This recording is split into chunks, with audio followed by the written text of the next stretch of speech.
Saudara Pusat Studi Anti Korupsi atau PUKAT UGM meminta Presiden mendorong dugaan pelanggaran etik pimpinan KPK diproses di Dewan Pengawas dan dugaan pidananya diusut oleh Polri. PUKAT UGM menilai kisruh menyusul pencopotan Direktur Penyelidikan Endar Priantoro serta dugaan pembocoran dokumen penyelidikan oleh pimpinan KPK bisa memicu krisis legitimasi masyarakat kepada KPK. Untuk itu, PUKAT UGM meminta Presiden mendorong agar Dewan Pengawas KPK tegas dalam menjatuhkan sanksi dan memerintahkan Polri mengusut pidana pembocoran dokumen penyelidikan KPK.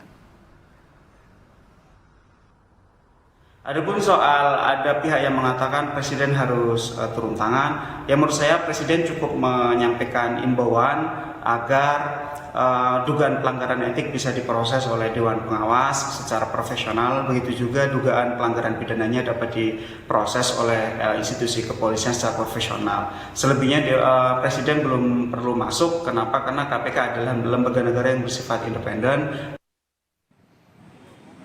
Pencopotan Direktur Penyelidikan KPK Endar Priantoro memicu kegaduhan karena kebijakan pimpinan KPK dan Polri soal penugasan Endar saling bertolak belakang.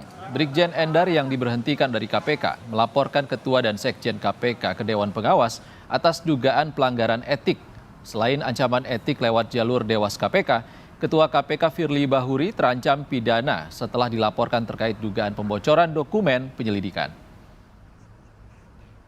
Pencopotan Brigjen Endar dan pelaporan pimpinan KPK Firly Bahuri dilaporkan atas dugaan pidana atas kebocoran dokumen penyelidikan kasus korupsi membuat kisruh internal KPK saat ini belum berujung. Siapa yang bertanggung jawab akan hal ini?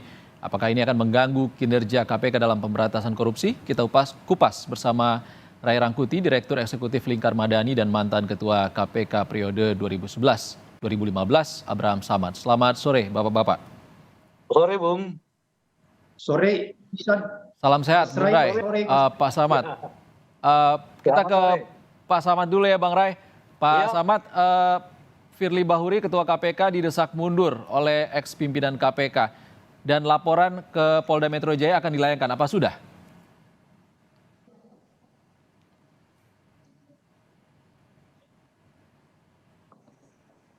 Pak Samad. Pak Abraham Samad?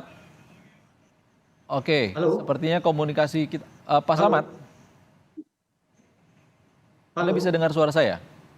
Halo. Halo? Ya, Mas Ihsan. Ya. Oke, setelah demo di gedung KPK mendesak Firly Bahuri mundur dan juga pemeriksaan Dewas dan juga polisi, apakah ini bisa menyelesaikan kisruh di KPK? Sebenarnya kenapa sampai terjadi lagi pelanggaran etik seperti sekarang ini yang dilakukan diduga kuat oleh Firly Bahuri dan yang lain-lain? Mungkin ini dikarenakan bahwa setiap pelanggaran etik yang dilakukan sebelum peristiwa ini, di masa lalu kan Firly Bahuri juga pernah melakukan pelanggaran etik, kemudian komisioner lain dan lain-lain sebagainya, itu tidak pernah diberikan sanksi yang maksimal, sanksi yang tegas oleh Dewan Pengawas. Oleh karena itu pelanggaran etik ini terus berulang-ulang karena tidak ada deterrent effect bagi komisioner KPK itu sendiri. Oleh karena itu yang jadi concern kita bahwa sekaranglah ini posisi Dewas menjadi sangat menentukan. Apakah Dewas masih bisa kita harapkan untuk bersikap objektif dan tegas di dalam memeriksa kasus pelanggaran etik yang diduga dilakukan Firly Bahuri kali ini. Karena lagi-lagi kalau saja nanti Dewasnya tidak memeriksa atau tidak menyidangkan kasus Firly Bahuri dengan benar, dengan adil, dan memberi sanksi yang tegas, maka jangan heran kalau setelah kasus ini akan terjadi lagi pelanggaran etik berikutnya karena tidak ada sanksi yang tegas. Dan itulah kenapa hari ini terjadi lagi pelanggaran etik yang dilakukan Firly Bahuri, karena yang kemarin-kemarin pelanggaran etik yang dilakukan Firly Bahuri dan komisioner lain itu tidak pernah mendapatkan sanksi yang tegas, ya, sehingga tidak ada efek jera bagi komisioner itu. Jadi ini yang harus diperhatikan oleh Dewas sehingga Dewasnya tidak harus main-main menurut saya, ya, karena ini taruhan. Karena kalau ini tidak diselesaikan, saya katakan bahwa ini akan menghambat atau merusak pemberantasan korupsi ke depannya. Jadi Oke. jangan dilihat bahwa ini hanya sekedar pelanggaran etik biasa dan sekedar pelanggaran pidana biasa, tapi ada dampak, ada impact yang ditimbulkan. Dampaknya itu pemberantasan korupsi akan terganggu atau mengalami penurunan. Sejauh ini Anda memastikan ataupun menilai Firly Bahuri telah melanggar etik berat? Ya, seperti begitu yang kita laporkan kemarin ya ke Dewas. Ada beberapa poin tentang pelanggaran-pelanggaran yang dilakukan, yang diduga dilakukan Firly Bahuri. Oleh karena itu kita ketemu langsung sama Ketua Dewasnya, Pak Tumpak.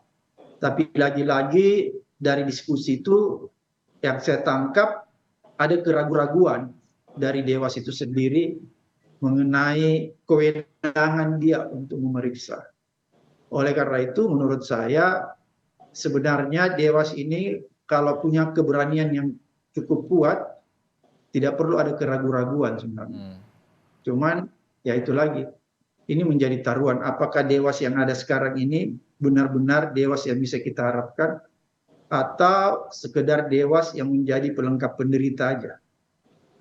Oke, Pak Samad, kita ke Bung Rai dulu. Bung Rai, kalau tadi kata Pak Abraham Samad, Dewas itu diragukan kekuatannya dalam menindak para pimpinan KPK yang diduga melanggar etik. Apakah pemerintah harus turun tangan dalam hal ini Presiden mungkin? Ya tidak dong, jangan sampai juga Presiden turun tangan ya menurut saya itu makin menguatkan apa yang selama ini kita takutkan bahwa revisi Undang-Undang KPK itu merupakan pintu masuk ya bagi eksekutif untuk masuk ke dalam kamar ya KPK gitu. Jadi betapapun keserunya seperti yang sekarang, kita harus hindari jangan sampai instrumen pemerintah ya masuk ke dalam tubuh KPK gitu. Sebab itu meskipun itulah yang ada memang di Undang-Undang KPK yang baru. Karena di Undang-Undang KPK yang baru itu ya melegitimasi ya masuknya pemerintah ke institusi KPK gitu. Itu yang kita tolak dari awal. Makanya ya kita jangan sampai mendorong ya Presiden turun tangan mengambil alih kasus ini gitu. Meskipun sebetulnya juga saya agak bertanya-tanya, ini kan apakah sebetulnya kejadian demi kejadian yang terjadi di institusi KPK ini semata hanya bersumber dari Pak Firly saja gitu. Segitu kuatkah Pak Firly sampai menimbulkan langkah-langkah yang penuh dengan kontroversi di tengah masyarakat ya. Karena ini bukan kali pertama ya. Sebelumnya kan kita tahu proses TWK yang justru ya meminggirkan begitu banyak ya puluhan ya penyidik di KPK itu yang bagus-bagus gitu. Nah sekarang muncul lagi seperti sekarang gitu. Nah pertanyaannya apakah memang Pak Firly sendiri ini itu desain Pak Firly sendiri atau seperti apa? Apa tidak ada blok politik kuat sebetulnya yang di belakang Pak Firly yang menghendaki situasi yang seperti sekarang ini terjadi yang dengan sendirinya bukan sekedar berujung kepada meningkatnya ketidakpercayaan publik terhadap KPK dan memang itulah mungkin ya yang diharapkan oleh sebagian orang sehingga dengan begitu berujung kepada kesimpulan ya bubarkan saja KPK-nya gitu. Oke, kita ke Pak Abraham Samad. Pak Samad, kalau tadi kata Bung Rai, Presiden jangan sampai turun tangan. Lalu apa yang harus dilakukan KPK untuk mengatasi krisis ini? Ya, saya sepakat sama Bung Rai bahwa tidak perlulah terlalu jauh Presiden turun tangan di agenda-agenda penegakan hukum. Sebenarnya ini cukup sederhana, Bung Iksan ya. Kalau misalnya Dewasnya itu memeriksa ya pelanggaran kode etik yang dilakukan Firly dan yang lain-lain dengan tegas, transparan dan akuntabel, serta memenuhi syarat-syarat aturan-aturan yang ada dan memberi sanksi yang maksimal, ini tidak ada masalah sebenarnya, mudah sekali. Dan kemudian juga mungkin kalau ada pelanggaran pidananya, maka aparat penegak hukum juga harus menindaklanjuti.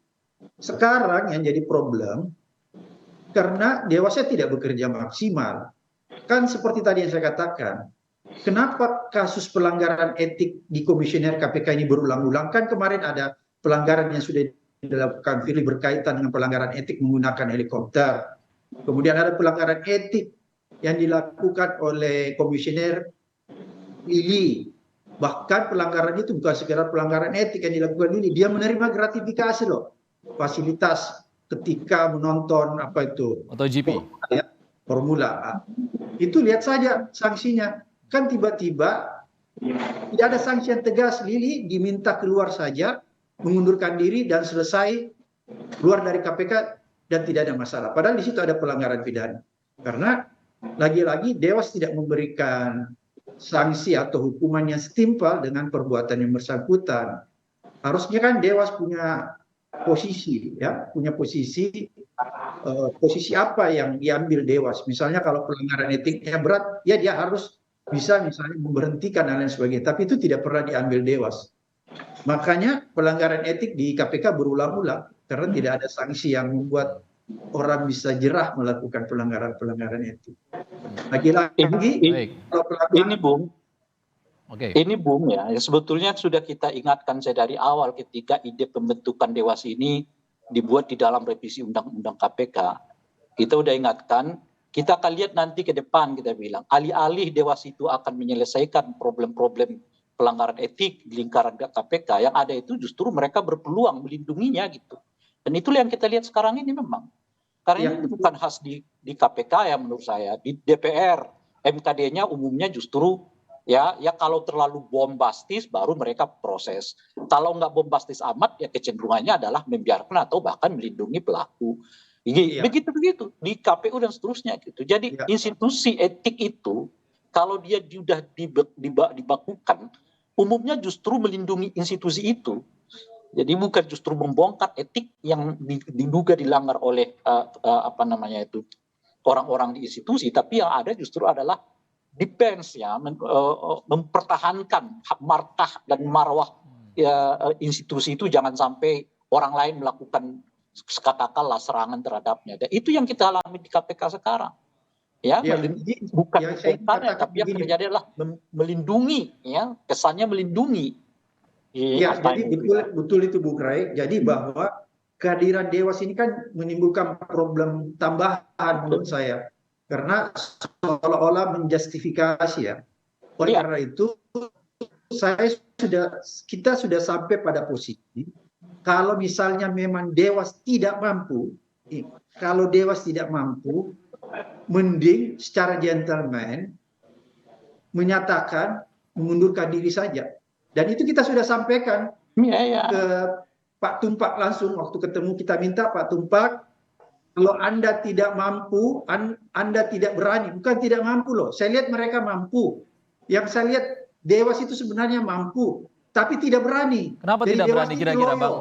Pak Samad? Kenapa? Apa alasannya tidak berani? Dia loyo dan Itu penyakit orang berkuasa, Pak. itu yang saya nggak tahu.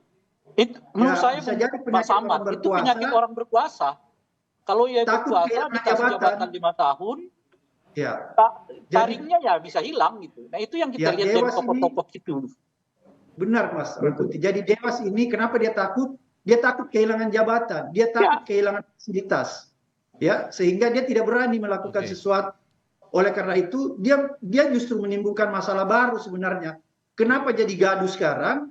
Karena Dewas tidak pernah memberikan sanksi yang tegas terhadap pelanggaran-pelanggaran etik di masa lalu. Sehingga pelanggaran etik ini terulang lagi. Kalau misalnya Dewasnya itu tegas ya melakukan sanksi terhadap pelanggar-pelanggar etik di KPK di masa lalu, maka ini tidak akan terjadi. Tapi kenapa ini terjadi? Karena Dewasnya tidak bekerja. Jadi betul yang Mas Rangkuti katakan, kenapa dia tidak berani? Karena itu tadi penyakit orang yang sedang berkuasa. Karena dia takut jabatan. Pak Samad, walaupun Dewas sebenarnya sudah tahu ada gejolak di internal KPK, bahkan sampai ada tersiar para pegawai KPK dari Kasatgas penyelidikan ini menolak untuk ikut rapat dengan Firly Bahuri. Apakah ini sesuai dengan pengalaman Anda sebagai Ketua KPK 2011 sampai 2015, ini akan mengganggu kinerja KPK? Ya jelas akan mengganggu kalau sudah ada kejadian-kejadian seperti itu. Itu kan berarti bawahan sudah merasa ada sesuatu yang tidak seperti bagaimana mestinya lagi, sehingga mereka mulai melakukan pembangkangan. Dan ini berbahaya menurut saya ya.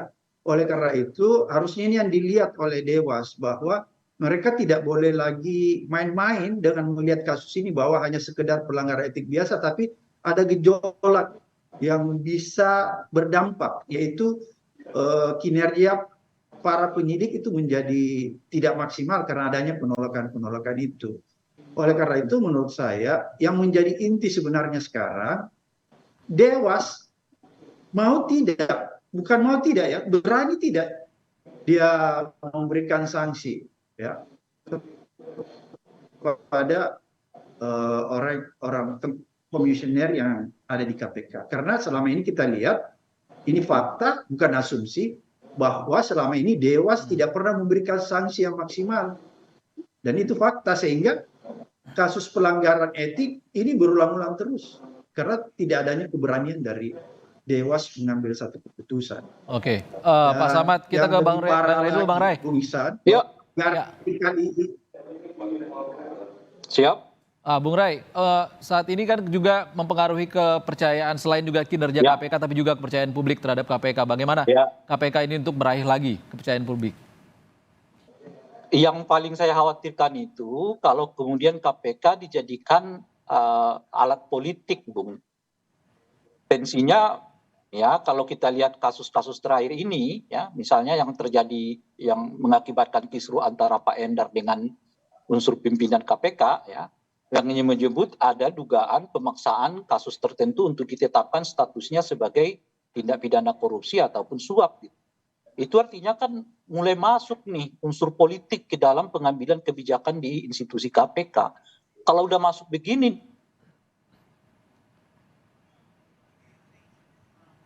Bang Ray. Oke, sepertinya terputus komunikasi kita dengan Bung Ray Rangkuti. Tadi terakhir dia mengatakan jangan ada unsur politik di Komisi Pemberantasan Korupsi. Terima kasih Direktur Eksekutif Lingkar Madani Ray Rangkuti. Sebelumnya ada Ketua KPK tahun 2011 hingga 2015 Abraham Samad. Terima kasih Pak Samad sudah bergabung di Kompas Petang bersama kami. Saudara, pelaku perampokan dengan modus meracuni korbannya di Tol Jagorawi